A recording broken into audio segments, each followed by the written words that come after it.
Well, Jungle Cruise is quite the ride.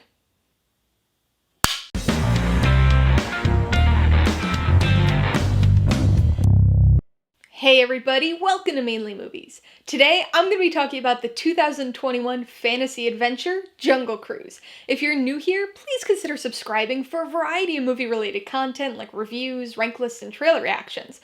All my reviews include a breakdown of the pros and cons, my rating, and some tailored film recommendations, so be sure to watch through to the end of this video for all of that extra content. Jungle Cruise stars Dwayne Johnson, Emily Blunt, and Jack Whitehall, and was directed by Jaume Collet-Serra. Based on the Disney ride of the same name, it tells the story of Dr. Lily Houghton, played by Emily Blunt, who travels to the Amazon to search for the legendary Tears of the Moon Tree with the help of her brother and a steamboat captain. This is one of those movies that sounded a little bit questionable on paper. It's not the first Disney film based on a ride, and it probably won't be the last, but it still remains to be a pretty unusual concept. Disney's ride-based movies have been very hit or miss. I imagine all of them have their fans. My personal favorite has always been their first attempt, Tower of Terror. But only one film, and franchise, up to this point, has seen much success, critically or at the box office. So it's interesting to see Disney continue with attempts at making this concept work, but maybe focusing on an Adventureland attraction is the key here. Like most other ride-turned-movie films, the Jungle Cruise attraction really just serves as a jumping-off point. After all, there's not too much of a story that goes along with the classic Disneyland riverboat ride. But that said, I do think fans of the ride will appreciate some of the nods in this film, especially during the first act. There are some fun contraptions and sort of proto-animatronics that come into play, classic elements of the ride like the backside of water, a new take on the character of Trader Sam, and of course, an entertaining and charismatic captain who revels in puns. Lots and lots of puns. But without a ride-based plot to follow, the story does its own thing. Sort of. It may not be influenced by the ride, but it's most definitely influenced by countless other adventure films, ranging from 1950s classics through the adventure revival era of the 2000s. You've got hints of the African Queen, with the banter-heavy chemistry between the two leads, and the World War I jungle river excursion. You've got the artifact-guided jungle adventure with a PhD, like the Indiana Jones films, and a bit of adventure romantic comedy, like Romancing the Stone. There are clues and puzzles to solve, like National Treasure, ride-based supernatural curse fun, like Pirates of the Caribbean, and just about everything like The Mummy. Seriously, there's so much of The Mummy in this movie. And The Mummy Returns.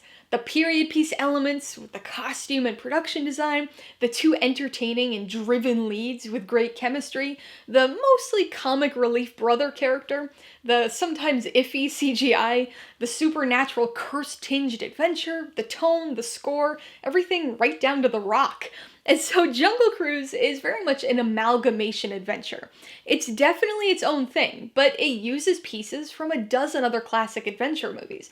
And when you see those pieces, you recognize the movie that they came from, but rather than feeling like a ripoff or a spoof of those films, this movie somehow manages to incorporate those pieces in a way that evokes the adventure spirit of the films while paying homage to them at the same time. Among the positives here is the cast.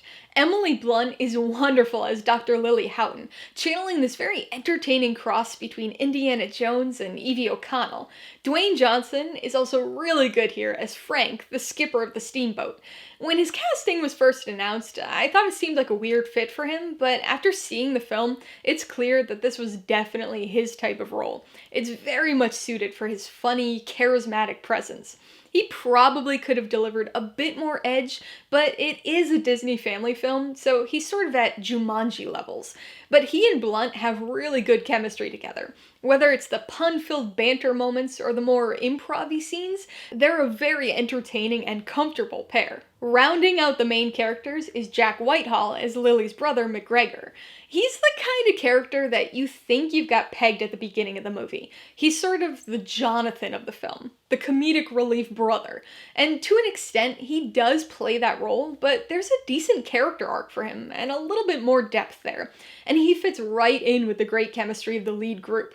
The supporting characters all contribute something memorable too, but the standout here is definitely Jesse Plemons as the over-the-top Prince Joachim. Which leads me to one of my biggest issues with this film. The villains. Now, my problem doesn't really lie with the villain characters themselves, or the performances, but rather the crafting of the villain storylines here. I personally think that this is the type of movie that didn't really need a traditional villain. The jungle and the expedition itself could have been the antagonistic force to counter the main characters, but they decided to go with a villain, and I think that would have been okay if they went with just the one villain. Instead, we have dual villains, one that's very integral to the plot, and one that's more fun and memorable. They're both fine, but feel kinda redundant, and I think it would have worked better had they been combined into a single character. There's no doubt that the filmmakers made some bizarre choices here. We've got the villain issue I just mentioned. There are some other odd script decisions when it comes to the timing of revelatory plot points and certain plot conveniences throughout. There's the head-scratching and kind of distracting decision to prominently include a variation of Metallica's Nothing Else Matters in the soundtrack of a 1916 set adventure movie. And then, of course, there's the excessive CGI, which admittedly works okay at times, but really doesn't blend well at other times.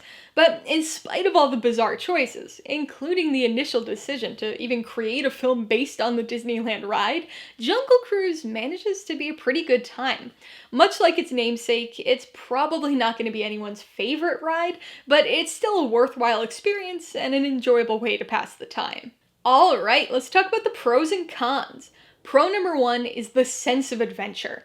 I really like adventure films, and it feels like we haven't had that many in the last decade and a half. We've had movies that had adventure components to them, but very few straight-up adventure films. And so I love the throwback quality to this, in terms of both story and tone. It's got components that are reminiscent of true adventure classics of the 50s, but it also pulls from the now classic 80s adventures, and also from the classically styled revival adventure films of the late 90s and early 2000s. So even though Jungle Cruise's story is an amalgamation and not particularly original, it still evokes that classic adventure feel. The second pro is the chemistry of the leads. So there's two components to this. The first is the chemistry between Emily Blunt and Dwayne Johnson. This movie isn't exactly the most unpredictable story, so I'm sure it comes as no surprise that these characters begin antagonistically before things head down a romantic comedy route. And these actors are really good with both aspects of this relationship, clearly drawing from classic bantering adventure pairs like Hepburn and Bogart in The African Queen, as well as more recent pairs like Fraser and Weisz in the Mummy movies.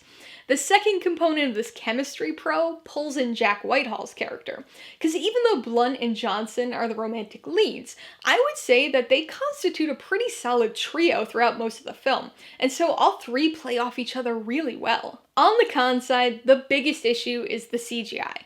I do want to make a point that it works pretty well in certain scenes, and so I'm not just crapping on it because it's largely CGI. It's just that much of the CGI really sticks out, especially when you take into account the otherwise period-accurate production design. There are a lot of insert shots of animals, like river dolphins, that are entirely CGI and just kind of unnecessary. And then there are some really big, ultra-obvious green screen scenes where the actors just look so separate from the environment that they're supposed to be in.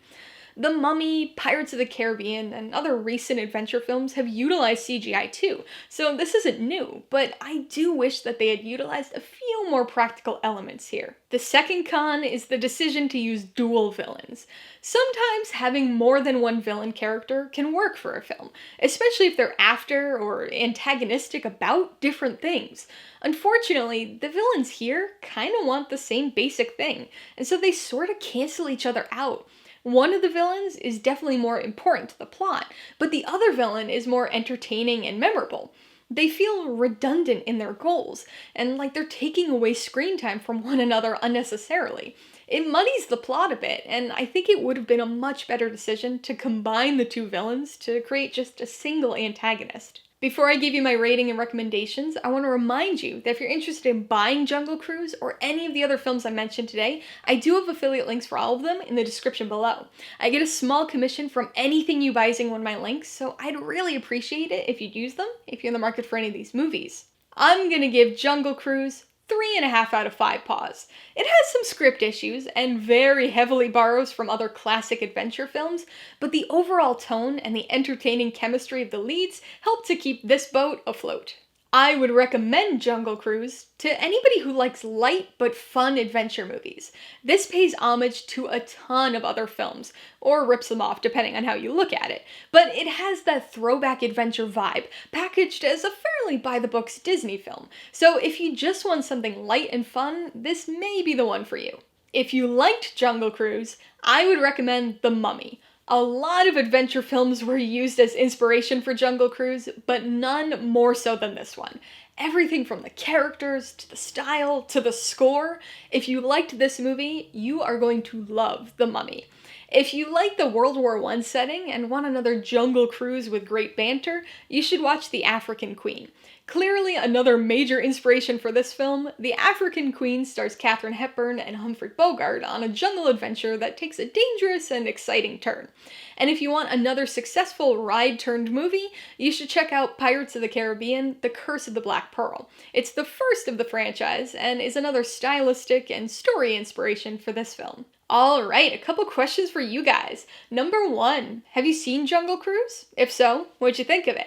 And number 2, what's your favorite movie based on a ride? Be sure to leave your answers in the comments below so we can get a discussion going. Alright, so if you got some enjoyment, insight, or information out of this review, I'd appreciate if you'd hit that like button. And if you haven't done so already, please subscribe if you're at it to see more videos like this. Till next time, this has been Alyssa with Mainly Movies. The way life should be.